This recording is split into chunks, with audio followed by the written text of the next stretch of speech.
Sir आपका mic बंद है। ओह एक्सट्रीमली सॉरी। एक्चुअली हमारा जो आज का टॉपिक है, एम आई ऑडिबल नाउ?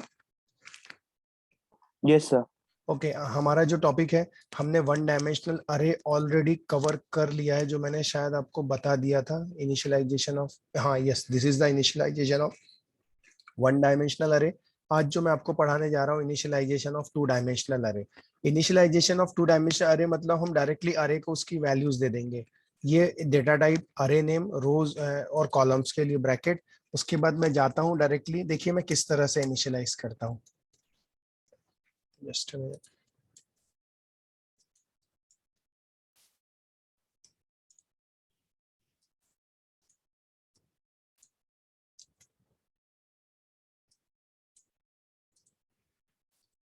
मैं जाता हूँ यहाँ पे, और यहाँ पे जाने के बाद मैं एक और ब्रैकेट देता हूँ, यहाँ लिख लेता हूँ 1 2 3 4। उसके बाद देता हूँ कॉमा, और फिर से 6 7 1 8। फिर मैं देता हूँ कॉमा, और फिर मैं लिखता हूँ 4 3 9 1। इस तरह से ले लेता हूँ, और उसके बाद मैं यहाँ कर देता हूँ क्लोज।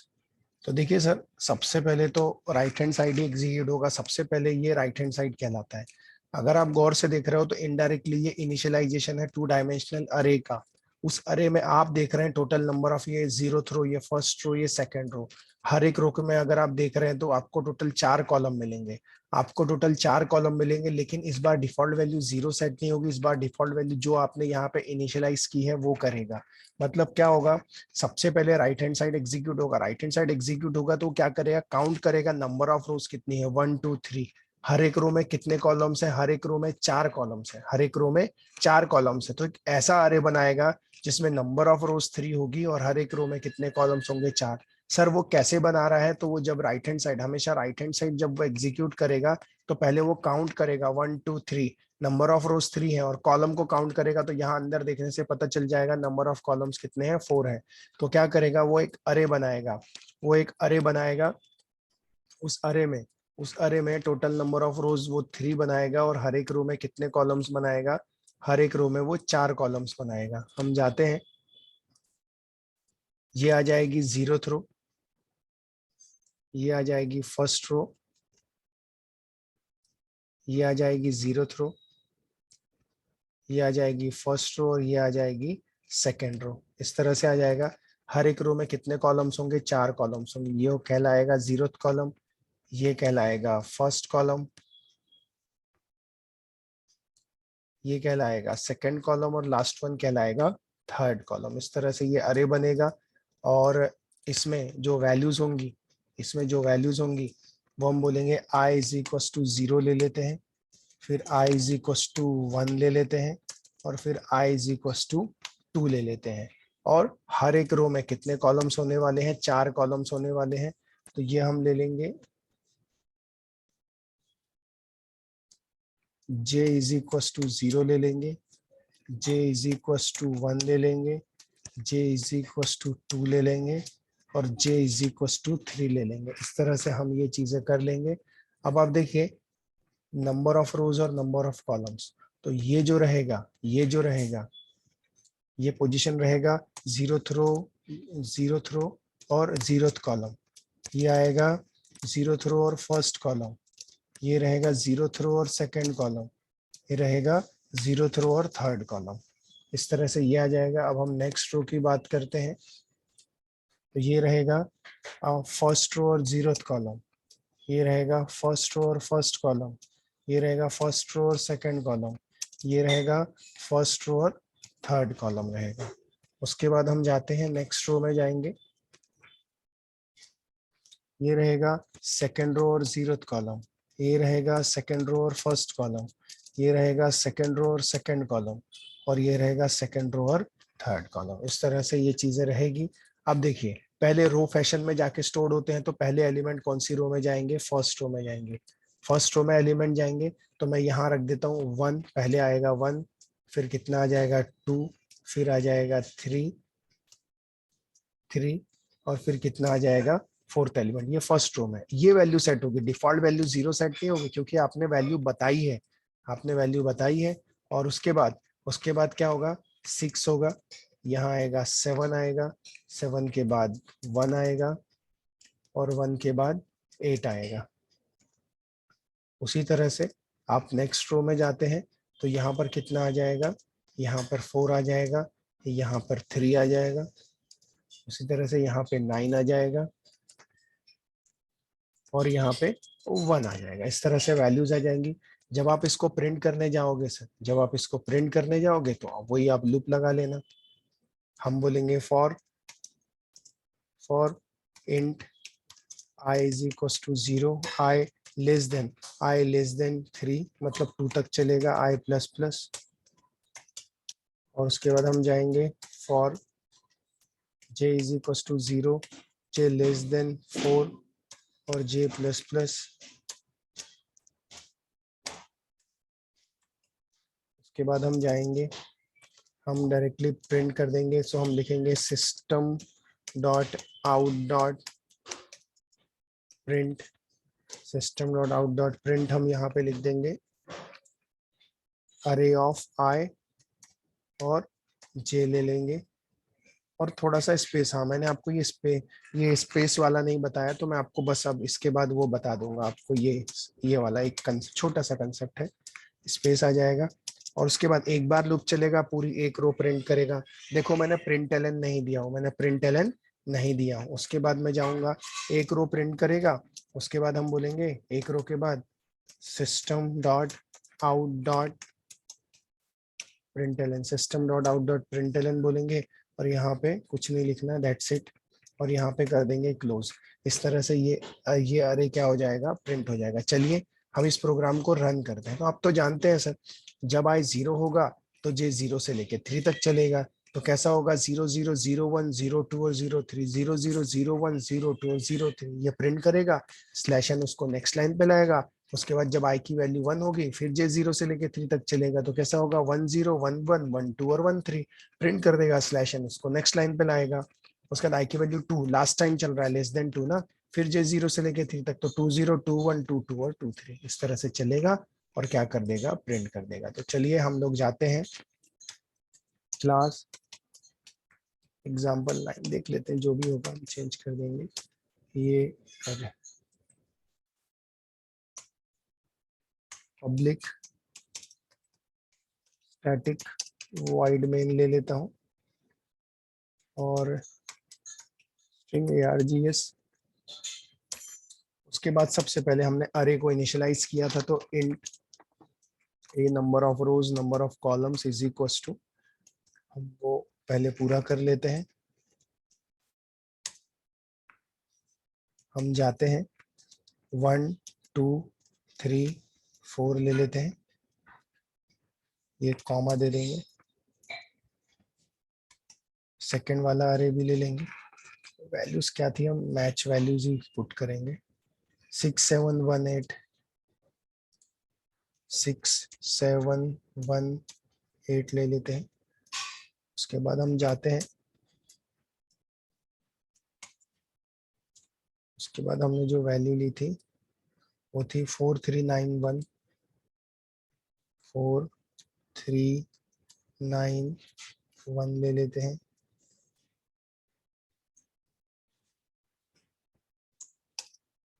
ये हो जाएगा इनिशियलाइजेशन। अब उसको प्रिंट कर दो। तो प्रिंट करने के लिए ये लूप है फॉर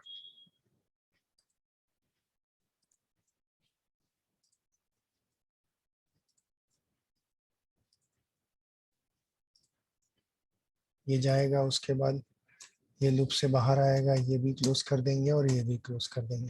तो देखिए सबसे पहले इनिशियलाइजेशन हुआ, इनिशियलाइजेशन होने के बाद ये एंड हुआ। उसके बाद हमने लूप चलाया, लूप में हमने क्या किया, सारी वैल्यूज को क्या किया, प्रिंट किया। स्पेस इसलिए दिया क्योंकि थोड़ा सा प्रॉपर सिस्टमैटिक दिखना चाहिए। हम इसको सेव करने जाते हैं, अरेज में ही जा रहा है। एग्जाम्पल 9 बोला है, देख लेते हैं लास्ट क्या है।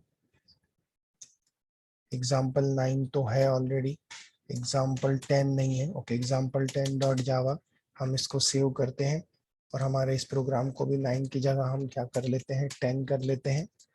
और उसके बाद हम स्टार्ट करते हैं हमने कमांड प्रॉम्प्ट, और यहाँ पे हम जाते हैं d:/cd जावा, उसके बाद cd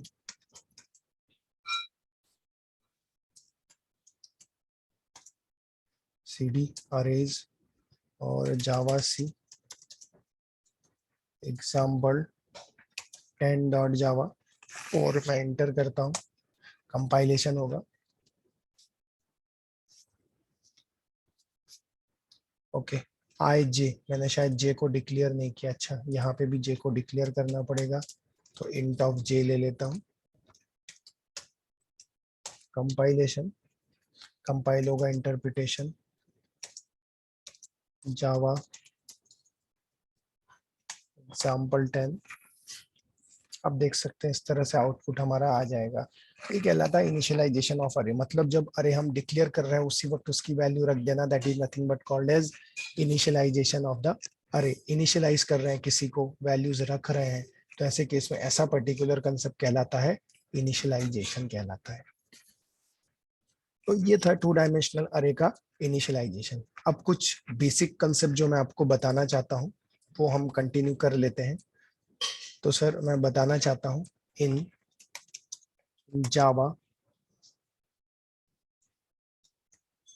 इक्वल, और we can say in Java plus operator are overloaded operator. Overloaded operator का क्या करता है, काम करता है। ओवरलोडेड ऑपरेटर का क्या करता है, प्लस ऑपरेटर काम करता है। जैसे फॉर एग्जांपल अगर मैंने लिखा, जैसे मैंने सिंपल लिखा 10 + 20 बोलता हूँ, तो श्योर है सर आंसर कितना आ जाएगा, 30। आंसर 30 आ जाएगा सर। लेकिन अगर आप जाते हो और आप लिखते हो, अगर आप जाते हो और आप लिखते हो कि 10 प्लस और डबल कोट्स में 20 लिख देते हो, डबल कोट्स में 20 लिख देते हो, तो सर ऐसे केस में ये जो 20 आप देख रहे हो ना सर, ये अब न्यूमेरिकल वैल्यू नहीं रही, अब ये एक स्ट्रिंग हो गया है। ये एक स्ट्रिंग हो गया है। तो जब कोई स्ट्रिंग किसी न्यूमेरिकल से कॉन्केट होता है, तो अब ये केस में प्लस नहीं होगा, अब ये केस में कॉन्केटेनेशन होगा। तो 10 + 20 नहीं होगा, 10 प्लस ये स्ट्रिंग कंसीडर किया जाएगा। वैल्यू इसके अंदर क्या है वो मैटर नहीं करता, लेकिन ये स्ट्रिंग बनेगा और फाइनली एक नया स्ट्रिंग बनेगा और वो स्ट्रिंग रहेगा 10 20। तो एक्चुअली ये भी फाइनली क्या बन जाएगा, स्ट्रिंग बन जाएगा। ये भी फाइनली क्या बन जाएगा, स्ट्रिंग बन जाएगा। जैसे हम लिखते हैं वैल्यू इक्वल टू और मैं लिख देता हूँ +10। तो जब मैं वैल्यू इक्वल टू +10 लिखूंगा, तो ऐसे केस में जो रिजल्ट आएगा वो रिजल्ट क्या रहेगा, ये तो स्ट्रिंग है ना, शुरुआत वाला स्ट्रिंग है, तो ये भी क्या करेगा, इसको भी एज अ कॉन्केट कर देगा और एज अ स्ट्रिंग बना देगा। तो फाइनली जो रिजल्ट आएगा वो आएगा वैल्यू इज इक्वल टू 10 आ जाएगा। तो कॉन्केट हो जाएगा, क्या हो जाएगा, कॉन्केट हो जाएगा। तो ये हम बोल सकते हैं एग्जाम्पल 1, ये हम बोल सकते हैं एग्जाम्पल 2, और ये हम बोल सकते हैं एग्जाम्पल 3। इस तरह से हो जाएगा। अब हम और एग्जाम्पल की स्टडी करते हैं। देखो एग्जाम्पल 4 लेता हूँ। सपोज करो फोर्थ में int a is equal to 10 लिखा है, comma b is equal to 20 लिखा है। अब आप देखिए सर, मैं जाता हूँ और मैं बोल देता हूँ value,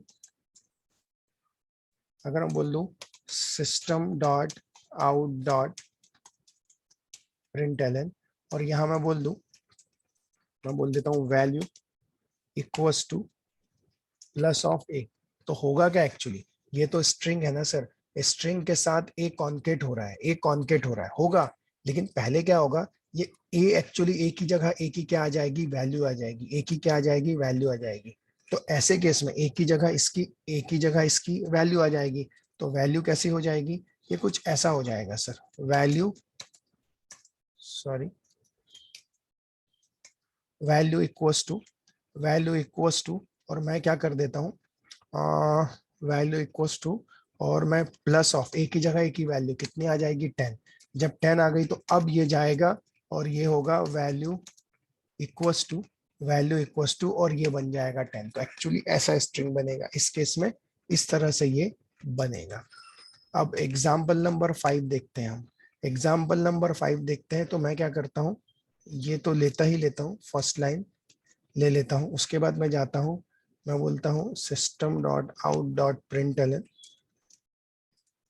system dot out dot println लेता हूँ, और यहाँ जाता हूँ और यहाँ लिख लेता हूँ value equals to, value equals to, और मैं यहाँ लिख लेता हूँ प्लस ए प्लस बी। अब सर देखो प्लस ए प्लस बी लिखा, बताइए क्या आउटपुट आएगा।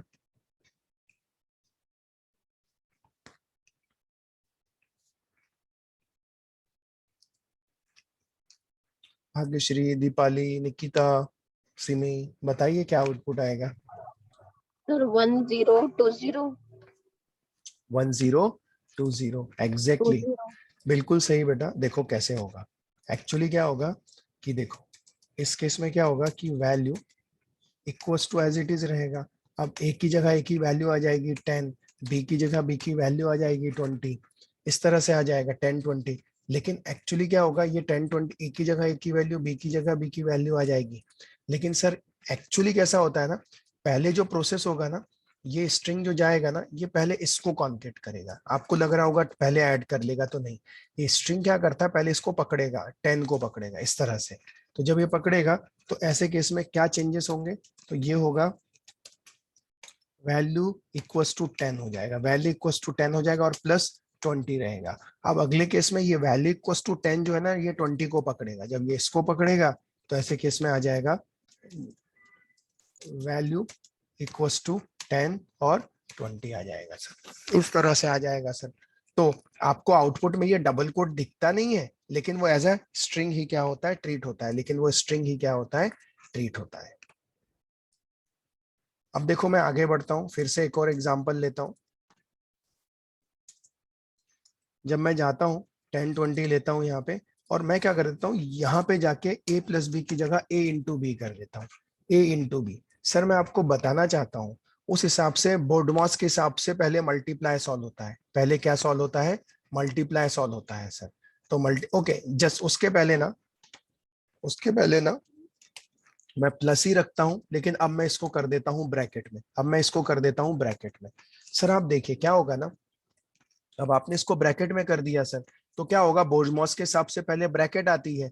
तो ऐसे केस में अब क्या होगा, अब जब ये जाएगा तो ये लिखेगा वैल्यू इक्वल्स टू, पहले ब्रैकेट सॉल्व होगी, तो ए और बी में कितना है 10 20, तो कितना हो जाएगा 30, तो आंसर कितना आ जाएगा 30, तो अब आंसर आ जाएगा 30। तो अब ऐसे केस में जब फाइनल कॉन्केटेनेशन होगा और वैल्यू इक्वल्स टू कितना आ जाएगा 30, इस तरह से आंसर आ जाएगा सर, ये इस तरह से आंसर आ जाएगा। अब हमारा next example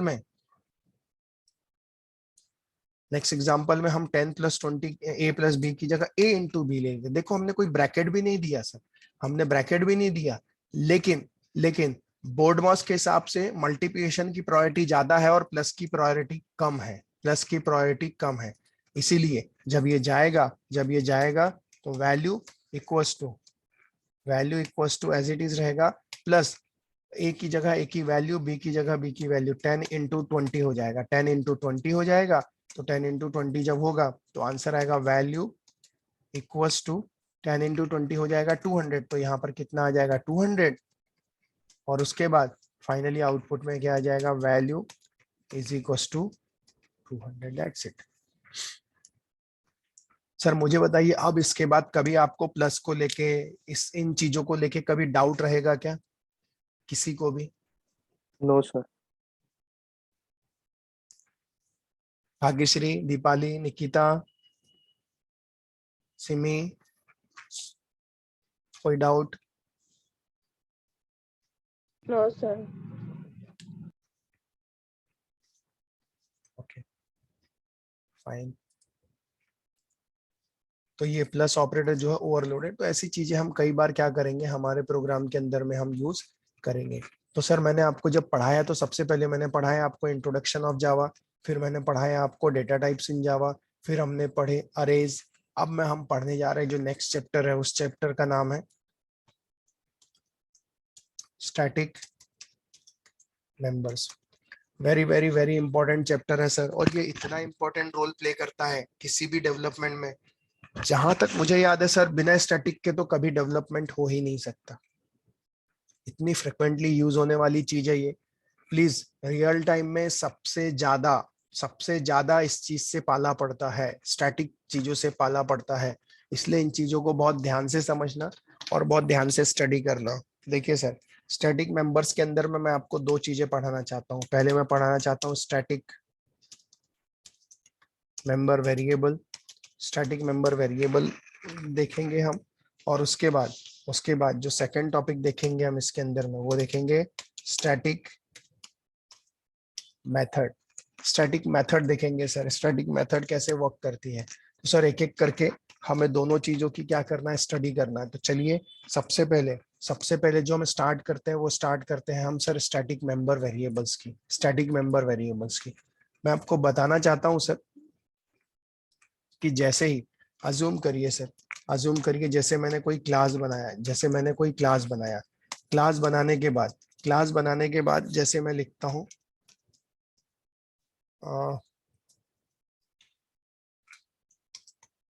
static int of ए लिखता हूं, और स्टैटिक इंट ऑफ ए लिखता हूं।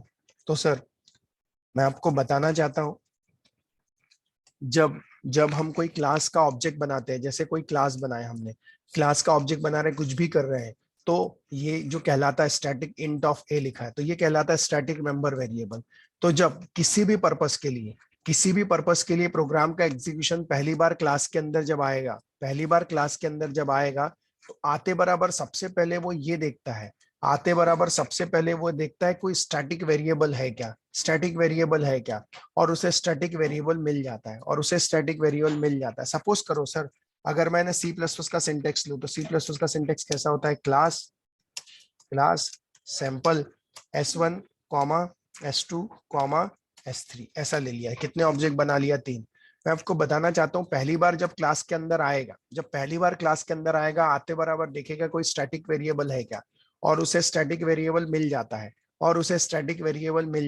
स्टैटिक वेरिएबल मिल जाता है। तो वो क्या करता है, सबसे पहले स्टैटिक वेरिएबल के लिए मेमोरी का एलोकेशन अलग से करता है। ध्यान से सुनना, अलग से करता है। वो किसी ऑब्जेक्ट में जाके क्रिएट नहीं होता। Static variable are created once irrespective of number of object. अगर आपके नंबर ऑफ ऑब्जेक्ट 1000 भी होंगे ना सर, फिर भी जो स्टैटिक वेरिएबल होता है वो पूरे के पूरे प्रोग्राम में कितनी बार क्रिएट होता है, पूरे के पूरे प्रोग्राम में कितनी बार क्रिएट होता है, एक बार क्रिएट होता है। पूरे के पूरे प्रोग्राम में कितनी बार क्रिएट होता है, एक बार क्रिएट होता है।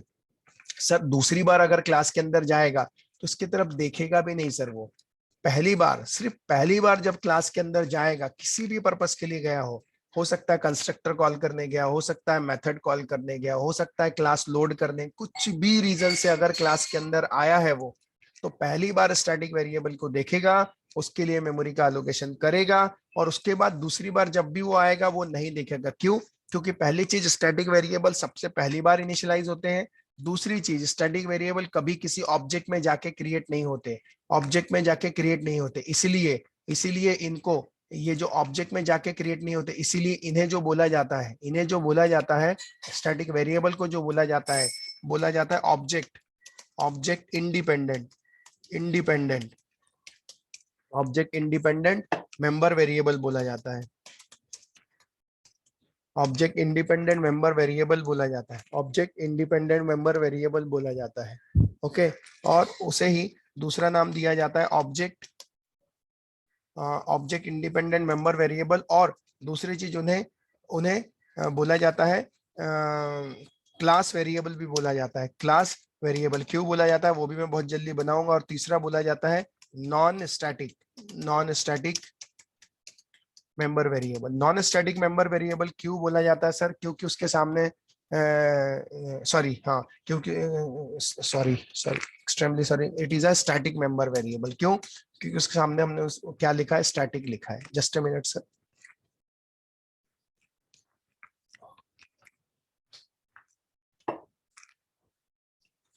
उसके सामने हमने क्या लिखा है, उसके सामने हमने स्टैटिक लिखा इसलिए स्टैटिक मेंबर वेरिएबल। लेकिन याद रखना static variable are created once irrespective of number of object. Number of object आपके कितनी बार क्रिएट हो, लेकिन जो स्टैटिक वेरिएबल होता है वो कितनी बार क्रिएट होता है, एक बार क्या होता है, क्रिएट होता है। सो हम बोल सकते हैं static member variable are created once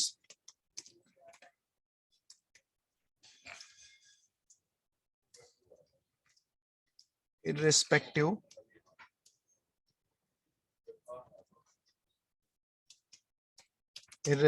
of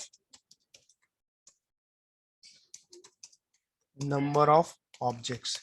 irrespective of number of objects static member variable कितनी बार क्रिएट होते हैं, एक बार क्रिएट होते हैं irrespective of number of। इसका मतलब ऑब्जेक्ट कितने भी रहे लेकिन स्टैटिक वेरिएबल कितनी बार क्रिएट होता है, वंस, पहली बार ही क्रिएट होता है। और वो कभी किसी ऑब्जेक्ट में जाके क्रिएट नहीं होता, वो अलग से क्रिएट होता है, अलग से क्रिएट होता है दूसरी बार। हम ये बोलते हैं कि इसे क्लास वेरिएबल क्यों बोला जाता है। सर अगर आपको मेरे सी प्लस प्लस के लेक्चर्स याद होंगे तो मैंने आपको बताया था कि जो स्टैटिक वेरिएबल होते हैं वो किससे रेफर होते हैं, क्लास कितने बाइट लेती है, 0 bite.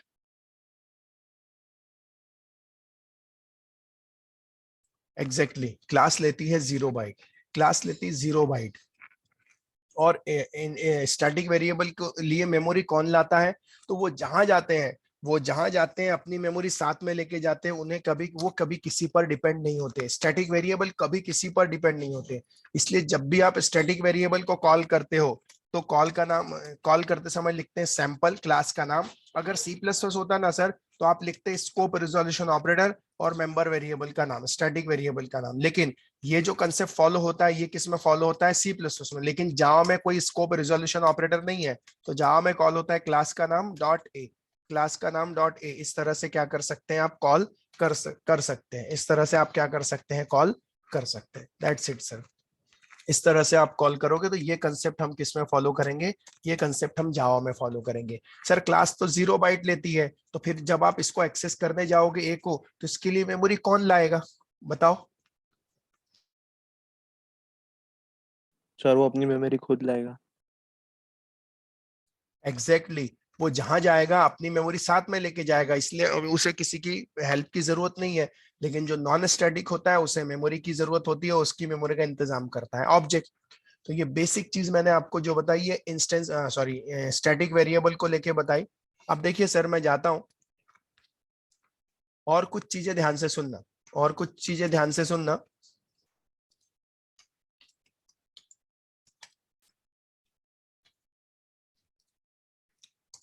we can use static member variable, we can use a static member variable inside static method as well as non static method। Method के सामने स्टैटिक लिख दो तो स्टैटिक बन जाएगी, आगे पढ़ाऊंगा मैं।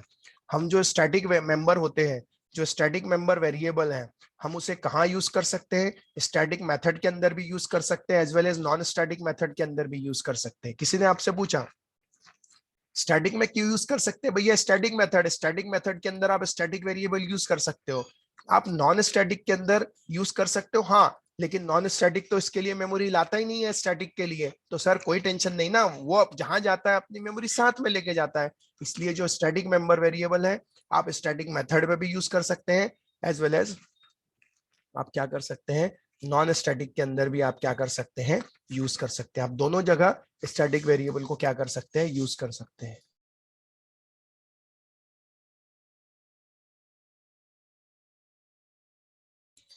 आया समझ में? Yes sir. Yes sir. Okay in चीजों को समझिए, it is a very very very important sir. मैं जो पढ़ाने की कोशिश कर रहा हूँ क्योंकि मैंने रियल टाइम में ये चीजें एनालाइज की हैं और मुझे पता है ये सब चीजें क्वेश्चन मार्क आते हैं, तो स्टूडेंट को पता होना चाहिए अरे स्टैटिक है कोई टेंशन नहीं, जहां जाएगा अपनी मेमोरी साथ में लेके जाएगा। ओके स्टैटिक के अंदर नॉन स्टैटिक के अंदर दोनों जगह स्टैटिक वेरिएबल यूज हो सकता है क्योंकि वो जहां जाता है वो अपनी मेमोरी साथ में लेके जाता है। ओके हम अब इस तरह से आप देख सकते हैं ये चीजें हमने स्टैटिक मेंबर वेरिएबल्स के लिए डिस्कस की। और स्टैटिक मेंबर वेरिएबल्स कितनी बार क्रिएट होता है? एक बार क्रिएट होता है, irrespective of number of object, irrespective of number of object.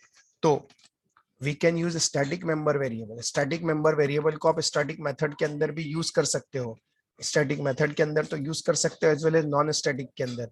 तो भाई स्टैटिक के अंदर यूज कर सकते हो, ठीक है, नॉन स्टैटिक के अंदर यूज कर सकते हो, लेकिन नॉन स्टैटिक को कॉल करने के लिए ऑब्जेक्ट लगता है। सर वो नॉन स्टैटिक जिससे कॉल होती है ऑब्जेक्ट से होने दो ना सर, लेकिन जो स्टैटिक वेरिएबल रहेगा उसको किसी की टेंशन नहीं है, क्योंकि वो जहां जाएगा अपनी मेमोरी साथ में लेके जाएगा, इसलिए उसकी डिपेंडेंसी कभी भी किसी ऑब्जेक्ट पर नहीं होती है, कभी भी किसी ऑब्जेक्ट पर नहीं होती है, इसलिए वो कहलाता है ऑब्जेक्ट, ऑब्जेक्ट इंडिपेंडेंट कहलाता है। सर मैंने ये बात की आपको स्टैटिक मेंबर वेरिएबल को लेके। अब अगर हम सर सेकंड चीज लेते हैं, अब अगर हम सेकंड चीज लेते हैं, अब अगर हम सेकंड चीज लेते हैं, तो सेकंड चीज में जो आती है क्लास सैंपल, नेक्स्ट जो आती है वो आती है स्टैटिक मेथड। सर नेक्स्ट क्या आती है? Static method. तो स्टैटिक मेथड के पीछे भी काफी लंबी स्टोरी है सर, मैं ऐसा डायरेक्टली आपको नहीं बता सकता कि स्टैटिक मेथड क्या है, लेकिन मुझे बताइए बेसिक इंट्रोडक्शन समझ में आया है स्टैटिक मेंबर वेरिएबल्स का? यहां तक कोई डाउट है क्या? No sir.